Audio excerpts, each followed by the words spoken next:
My phone lights up for the 43rd time in 2 hours, but I just stare at it from across my marble kitchen island. I can see my mother's name flashing on the screen, and I know exactly what she wants. The same thing my father wants, the same thing my older sister Rebecca wants, the same thing they've all wanted since yesterday, when my uncle accidentally forwarded them the email he wasn't supposed to see. The email from my CPA about my quarterly tax payment of $87,000. Let me back up. 6 months ago, I was sitting in my childhood bedroom at 28 years old, unemployed according to my family, and listening to my mother tell my aunt on speakerphone that she didn't know where she went wrong with me. This was 3 weeks after I quit my corporate marketing job at Davidson & Mills, a mid-sized firm in Denver where I'd spent 5 years climbing a ladder I realized I didn't want to be on. My father had gotten me that job through a college friend. My sister Rebecca had been calling it my big break for years. I remember the exact moment I decided to quit. I was sitting in a conference room on a Tuesday afternoon, listening to my boss Gerald explain why my campaign idea wasn't bold enough, wasn't innovative enough, wasn't anything enough. This was the same Gerald who'd taken credit for my last 3 successful campaigns. The same Gerald who made $200,000 a year while I made $62,000. I looked around that table at the 8 other people nodding along with whatever Gerald said, and something in me just broke. I gave my 2 weeks' notice the next day. My parents were horrified. Rebecca called me at 11 at night, her voice sharp with that particular tone she uses when she thinks she's being helpful but is actually just being condescending. "Maya, what were you thinking? Do you know how hard Dad worked to get you that position?" I did know. He reminded me every Thanksgiving. The plan wasn't to be unemployed. The plan was to finally start the e-commerce business I'd been researching for 2 years. I had saved $43,000. I had done the courses. I had connected with suppliers. I had everything ready. I just needed time to build it. Time I couldn't have while working 60-hour weeks for Gerald. But I made one critical mistake. I told my family I was starting a business. My father laughed. Actually laughed. Then he said, "Maya, 90% of small businesses fail in the first year. You're throwing away a stable career for what? To sell things on the internet? Do you know how many people try that?" My mother just looked worried. "Honey, maybe you should look for another marketing position. Rebecca's husband David knows someone I don't want another marketing position." Rebecca, who had driven over specifically for this conversation, leaned forward with her arms crossed. "Maya, be realistic. You don't have a business degree. You don't have capital. You're going to run through your savings in 6 months and then what?" That's when I made my second critical mistake. I got defensive and told them exactly how much I'd saved. Rebecca's eyes went wide. "You have $43,000 and you're going to just gamble it away? Maya, that's a down payment on a house. That's retirement savings. You need to think about your future." My future. Right. Because working for Gerald for the next 30 years was really securing my future. I should have just kept my mouth shut after that. But I was 28 and angry and tired of being treated like the family screw-up, so I doubled down. I told them I was going to make it work. I told them they'd see. My father actually scoffed. "See what? You fail spectacularly? Maya, I love you, but you've never finished anything you started. Remember the photography business in college? The blog? That Etsy shop? You get excited and then you lose interest." He wasn't entirely wrong, which made it worse. But this was different. This time I had a real plan, real research, real commitment. The meeting ended badly. My mother was in tears. My father was disappointed, which was somehow worse than angry. Rebecca gave me a hug that felt more like a restraint hold and whispered, "Just promise me you'll think about this." I did think about it. I thought about it for 3 days, and then I launched my store anyway. I started with a niche I'd identified during my research: premium sustainable home goods. It sounds boring, but the margins were incredible, and the market was underserved. I spent my first month setting up my Shopify store, negotiating with suppliers, creating content, building a social media presence. I reinvested every dollar that came in. And here's the thing nobody tells you about starting a business. It's really, really lonely, especially when your family thinks you're delusional. My mother started calling twice a day to ask if I'd been sending out resumes. My father stopped taking my calls altogether. Rebecca invited me to family dinners and then spent the entire meal talking about David's promotion and their house hunting and their plans for a second baby, all while making pointed eye contact with me, like I was supposed to be learning some kind of lesson. The worst part was the pity. I could see it in my mother's eyes every time she came over unannounced, ostensibly to check on me, but really to see if I was okay. She'd look around my apartment like she was cataloging evidence of my decline. She started bringing groceries. "Just some extra things we had," she'd say, which we both knew was a lie. At Thanksgiving, 4 months after I'd quit, my Aunt Karen asked what I was doing for work. Before I could answer, my mother jumped in with, "Maya's taking some time to figure things out." Figure things out. Like I was 22 and backpacking through Europe, not 28, and running a business that had done $83,000 in revenue the previous month. But I didn't say anything. Because here's what nobody knew. My store was actually working. Like, really working. After 2 months of struggling, something clicked. My Facebook ads started converting. My Instagram grew from 200 followers to 15,000. Orders started coming in faster than I could fulfill them. I hired a virtual assistant in the Philippines. Then I hired a part-time warehouse coordinator in Denver. Then I expanded my product line. By month 4, I was doing 6 figures in revenue. By month 5, I hit my first $100,000 month in sales.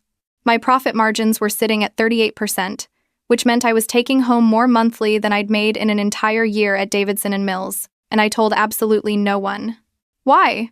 Because I'd learned my lesson. My family didn't want me to succeed at this. They wanted me to fail, come crawling back, get a real job, and prove that they'd been right all along. Every family dinner became an endurance test of me nodding along while they offered unsolicited advice about job applications and networking events. Rebecca was the worst. At Christmas, she cornered me in the kitchen and said, "Maya, I'm worried about you. You've been working on your business for 6 months now.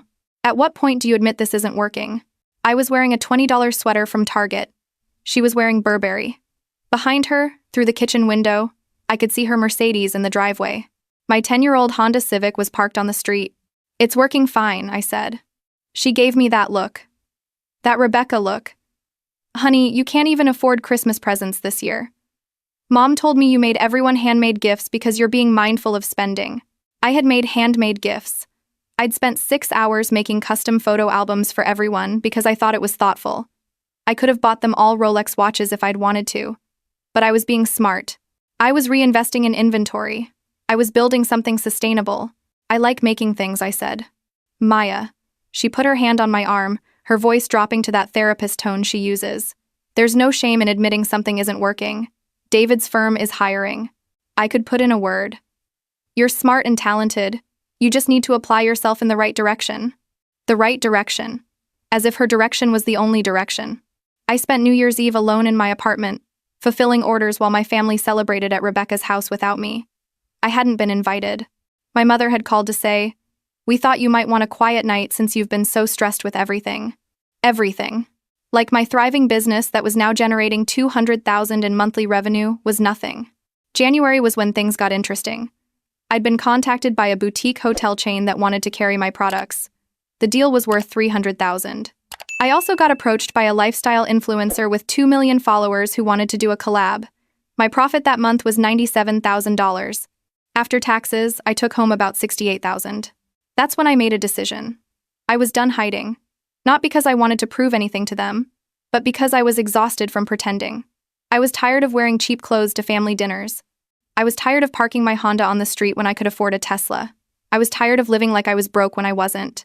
So I hired a CPA to handle my quarterly taxes. His name was Marcus, and he came highly recommended. I sent him all my financial statements and he called me back within a day, which I thought was odd until he explained that he needed to verify some numbers because my Q1 profit projections seemed off. They weren't off. I was genuinely on track to profit over $1 million my first year. Marcus set up my quarterly tax payments, $87,000 for Q1. The email went out to me, to my business account, and apparently to my Uncle Ron, who I'd listed as my emergency contact when I'd first started because he was the only family member who hadn't actively discouraged me. Uncle Ron, bless him, didn't understand what forward with discretion meant. He forwarded Marcus's email to my father with a subject line that said, "Did you see this?" My father forwarded it to my mother. My mother called Rebecca. Rebecca called David. By 6 p.m. yesterday, my phone had started ringing. I didn't answer. I was in the middle of a call with a manufacturer about a new product line. Then I had a meeting with a marketing agency about scaling my paid ads. By the time I finished work at 9 p.m., I had 36 missed calls and 14 text messages. My mother. "Maya, please call me. Your father and I need to speak with you." Rebecca. "What is going on?" "Mom is freaking out. Call me now." My father. Maya Catherine Rodriguez. "Pick up your phone." Uncle Ron. "I'm so sorry, I didn't realize this was private. Congratulations, kiddo. And then more from my mother, more from Rebecca, even one from David, which was unprecedented because David had never texted me in his life. I turned off my phone and went to bed. This morning, I woke up to the sound of someone pounding on my apartment door. I looked at my watch. 7:43 a.m. Through the peephole, I could see Rebecca, and she did not look happy. I made coffee before I opened the door. Let her wait.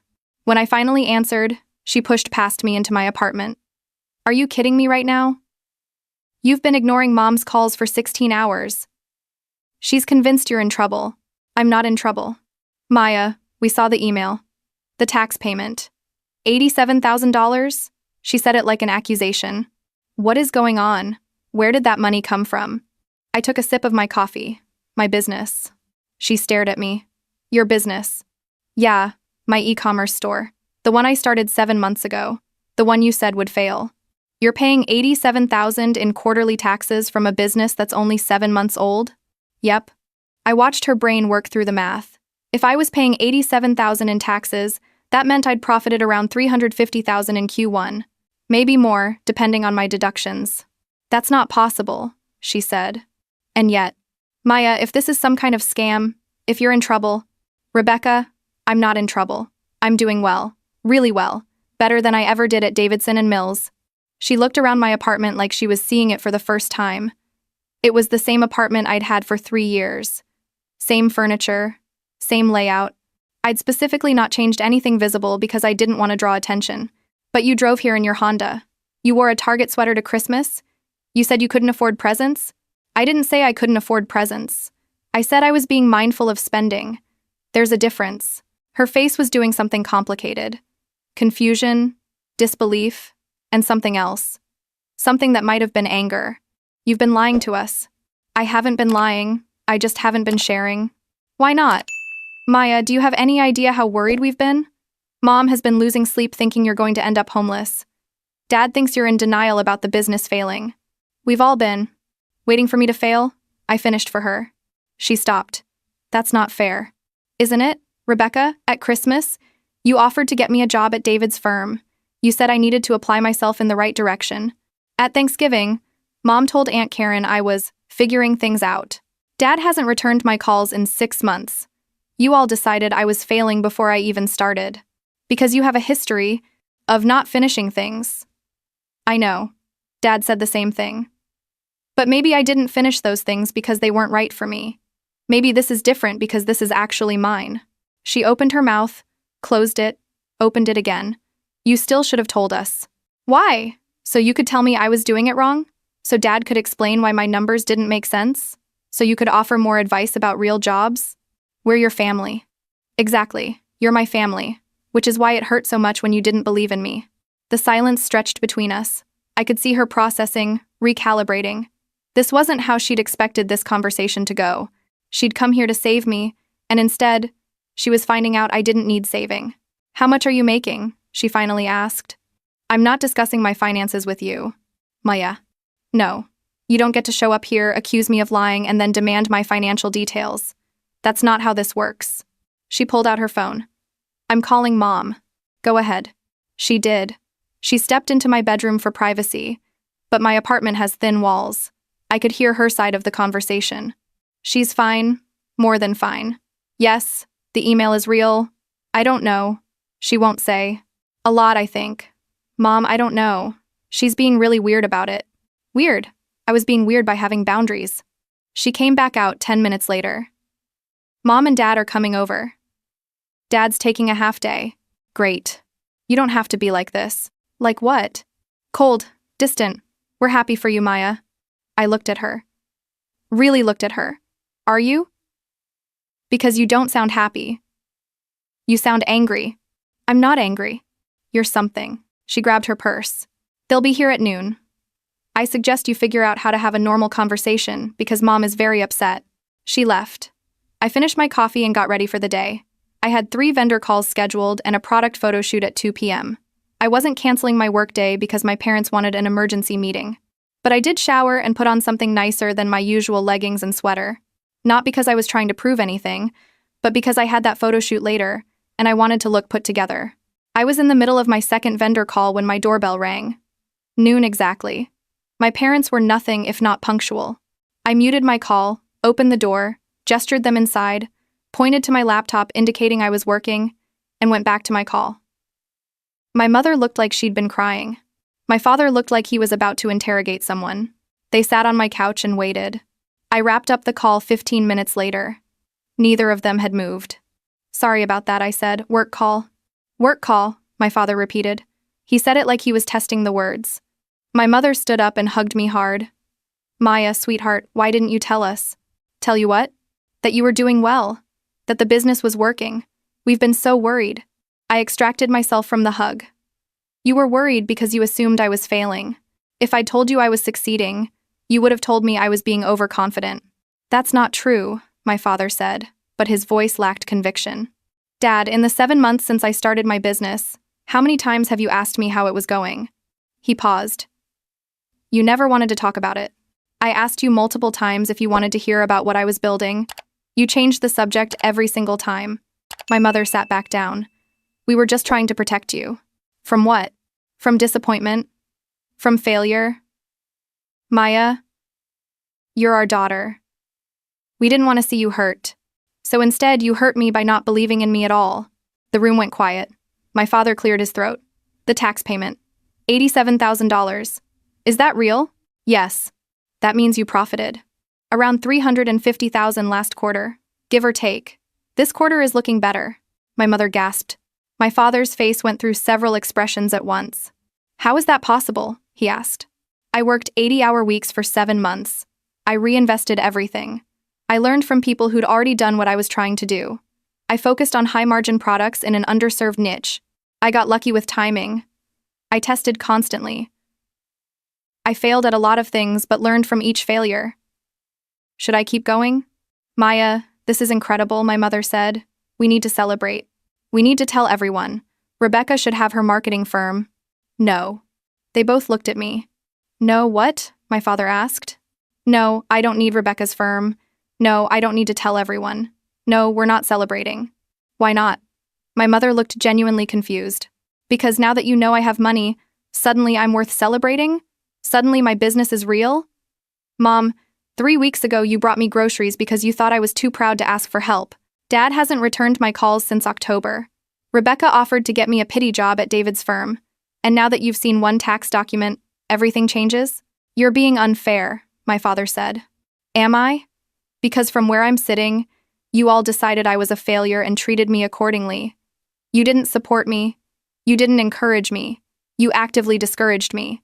The only reason we're having this conversation is because Uncle Ron accidentally forwarded an email he shouldn't have. We're your parents. We have a right to know. You have a right to nothing, I interrupted. I'm 28 years old. I'm financially independent. I don't owe you information about my finances or my business or my life just because we share DNA. My mother's eyes filled with tears again. Maya, please. We made mistakes. We should have been more supportive. But we're here now. Let us help. Help how? Do you want to invest? Do you want to give me business advice? Do you have experience in e-commerce or logistics or digital marketing that I'm not aware of? Neither of them said anything. That's what I thought. You don't want to help. You want to feel included in something you actively excluded yourselves from. My father stood up. You're being cruel. I'm being honest. There's a difference. We're your family. After everything we've done for you, everything you've done for me, like getting me that job at Davidson and Mills that I hated, like spending 6 months telling me I was making a mistake, like uninviting me from New Year's because you were embarrassed of my situation, which of those things should I be more grateful for? That's enough, my father said, his voice sharp. You're right. It is enough. I think you should leave. My mother stood up, her hands shaking. Maya, sweetheart, please. We love you. We just want to be part of your life. You've always been part of my life, Mom. But you wanted me to live the life you thought I should live, not the life I actually wanted. And when I chose differently, you pulled away. That's not. It is. And I'm done pretending it isn't. They left. My father didn't say goodbye. My mother hugged me at the door and whispered, I'm sorry. But I didn't know if she meant it or if she was just saying what she thought she should say. After they left, I sat on my couch for a long time just breathing. My phone was already ringing again. Rebecca. I let it go to voicemail. The voicemail was 3 minutes long. The summary. I was being unreasonable. I was hurting Mom. Dad was furious. I needed to apologize. Family was everything. How could I be so selfish? Didn't I understand how much they loved me? I deleted it. Over the next week, the calls kept coming. My mother called daily, crying. My father called once to tell me I was being childish. Rebecca called to mediate, then to scold, then to plead. Aunt Karen called to say she'd heard there was some tension and wanted to help. Uncle Ron called to apologize again for forwarding that email and to tell me he was proud of me, which made me cry. I didn't answer most of them. I was too busy running my business, which was having its best month yet. But I did start thinking about what I wanted. Not what they wanted, what I wanted. I wanted peace. I wanted to build my business without having to justify it. I wanted relationships that weren't transactional. I wanted to be valued for who I was, not who they wanted me to be. 3 weeks after the tax document incident, I went to my parents' house. I texted my mother that I wanted to talk. Rebecca was there too, because of course she was. We sat in the living room where I'd grown up. The same couch, the same coffee table, the same family photos on the wall. Everything was the same except me. I'm not here to apologize, I started. My father's jaw tightened. I'm here to set some boundaries.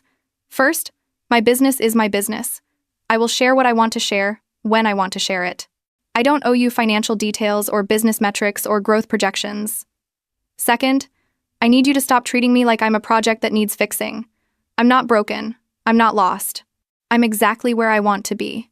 And third, if you can't accept those boundaries, then we need to take some space from each other. Space, my mother repeated. You mean not see each other? I mean exactly what I said. Space.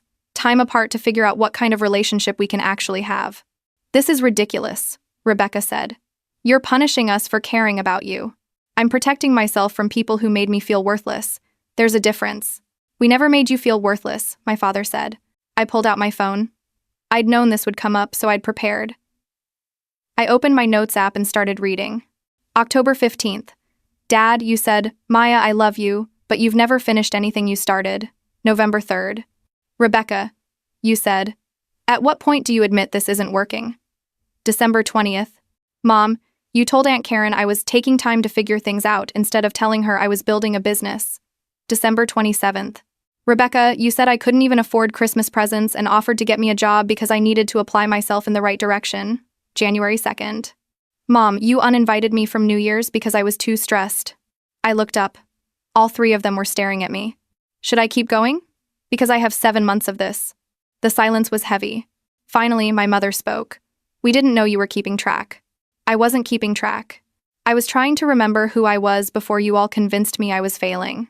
We made mistakes, my father said quietly. It was the closest thing to an apology I'd ever heard from him. You did. And I need you to understand that it's not about the money. It's not about proving you wrong. It's about the fact that when I needed you to believe in me, you didn't. And now that there's proof I was right, you want back in. But relationships don't work like that. So what do you want? Rebecca asked. You want us to grovel? You want us to say you were right and we were wrong? I want you to respect me. With or without the money. With or without the success. I want you to treat me like I'm capable of making my own decisions. I want you to be my family, not my critics. My mother was crying quietly. My father was looking at his hands. Rebecca was staring at me like she'd never seen me before. Can you do that? I asked. The answer wasn't immediate. It took time. It took a lot of hard conversations. It took my mother learning to ask about my business instead of worrying about my business. It took my father admitting that he'd projected his own fears onto me. It took Rebecca understanding that success looks different for different people. But slowly, over months, something shifted. Not completely. My family would never be perfect. But they started trying, and I started letting them in again, little by little.